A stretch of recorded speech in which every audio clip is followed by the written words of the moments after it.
আমরা বারবার আর প্রতারণার শিকার হতে চাই না।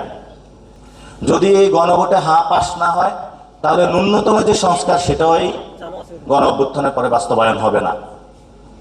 তো যদি সত্যিকার অর্থে আমরা এই রাষ্ট্রটা বিল্ডিং করতে হয়, নতুনভাবে রিকনস্ট্রাক্ট করতে হয়, আলোচনা শুরু হয়েছে, আলোচনা জারি থাকবে। আমরা যে স্বপ্ন দেখেছিলাম সেই স্বপ্ন থেকে আমরা পিছপা হব না, কিন্তু আমরা বারবার আর প্রতারণার শিকার হতে চাই না। ৭১-ও আমরা প্রতারণার শিকার হয়েছি, ৯০-তেও প্রতারণার শিকার হয়েছি, ২৪-ও প্রতারণার শিকার হতে যাচ্ছি।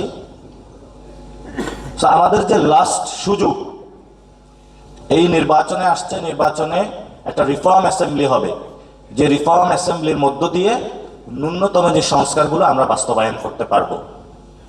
তো এই সংস্কার বা দেশের পুনর্গঠন বা পরিবর্তনের চাবিকাঠি এখন জনগণের হাতে।